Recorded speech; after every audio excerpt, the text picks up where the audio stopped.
খাস লোক, তুই চেয়ারম্যানের কুত্তা। তা বললে আপনার জিপ টাইম নিয়ে একদম ছেড়া পালামু। কাজ সুন্দর করে কর।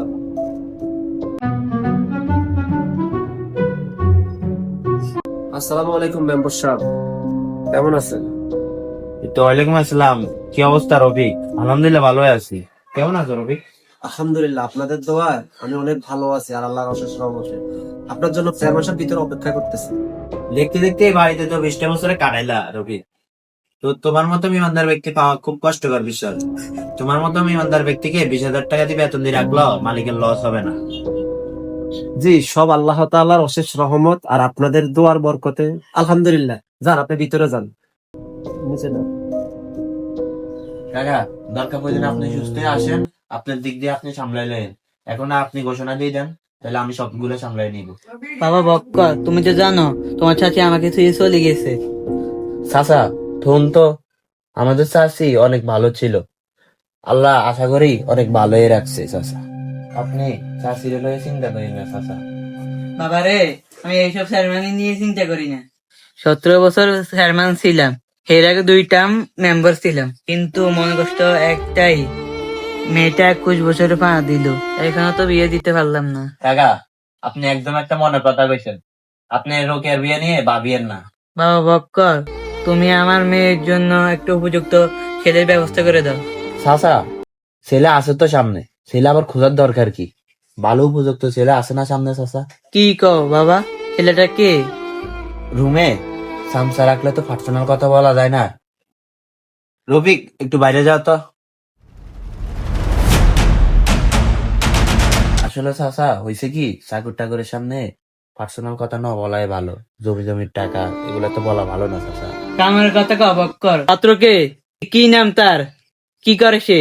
আসলে কাকা, পাত্র তো আপনার সামনে বসে আছে, তারপরও নিজের বিয়ের কথা কইতে একটা কেমন লাগে না চাচা? চাচা, তারপরও আমি কইতে আছি চাচা, আমি রোকেয়ারে অনেক ভালোবাসি চাচা।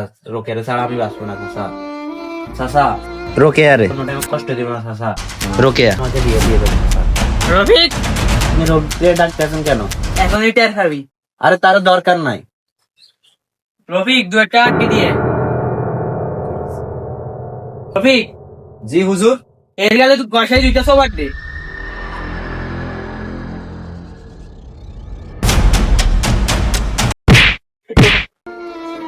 চাচা, আপনি আমাকে মারলেন, আবার বাসার কামলা দিয়ে আমাকে মারলেন। রফিক, তুমি একটু বাইরে যাও। তোকে 2টা সবার দিছি কেন জানোস? একটা হচ্ছে তুই রফিককে চাকর বলছো আমার সামনে, এটা হলো তুই আমার সামনে থেকে চলে যা। যা কইতাছি। চাচা, কাজটা কিন্তু আপনি ভালো করলেন না। আপনি রোকেয়ার আর কাছে তো কেন ওনার কাছে বিয়ে দেন? আমি বক্কর চাইতে আছি, এটা মাথার থাকেন।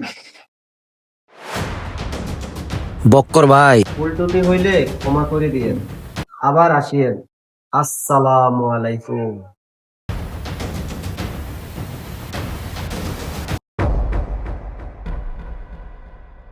রফিক, তোমার এখন দায়িত্ব বাড়ে গেছে, চোখ কান খোলা রাখবা, বক্কর মেম্বার গিয়ে খেয়াল রাখবা, ও যে কোনো সময় এটা করতে পারে। জি হুজুর। রফিক, বাসায় তো সদাই নাই, বাজারে যাইয়া সদাই লইয়া যা। জি হুজুর, আমি আপনাকে ঘরে দিয়ে আসি তাহলে। আচ্ছা ঠিক আছে।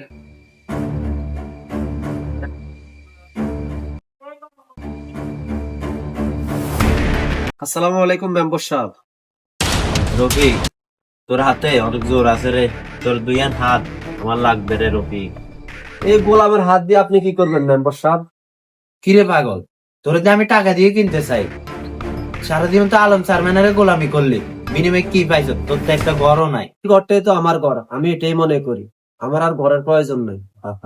দুরু ব্যাক কল, তোর কি বিয়ে শাদী করতে মন চা না? তোর কি ঘর সংসার করতে মন চা না? তোর যে চেয়ারম্যান 2 দিন ওরাই তুরবে চলে যাইব, তারপরে কিরবি? আপনি চিন্তা করা লাগবে না, আল্লাহ পাক আমার যা করার সবকিছু উনি পায়সালা করে দেবে। তাহলে তুই এক কাম কর, তুই আমার বডিগার্ড হয়ে যা। তোর টাকা পয়সা দম দৌলত যা লাগবে সব কিছু আমি দেব।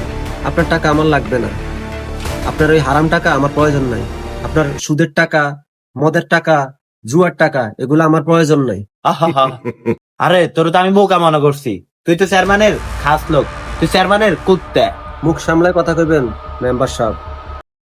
আমি কিন্তু আর একটা উল্টাপাল্টা কথা বললে আপনার জিপ টাইনে একদম ছেঁড়া পালামু। চাকরের বাচ্চা চাকর, তুই কি কইছ? তোর বেশি তেল হয়ে গেছে না? এ ধর ধর আরে এর ধর আমার এই তোর কাইলে পুনরায় এই তো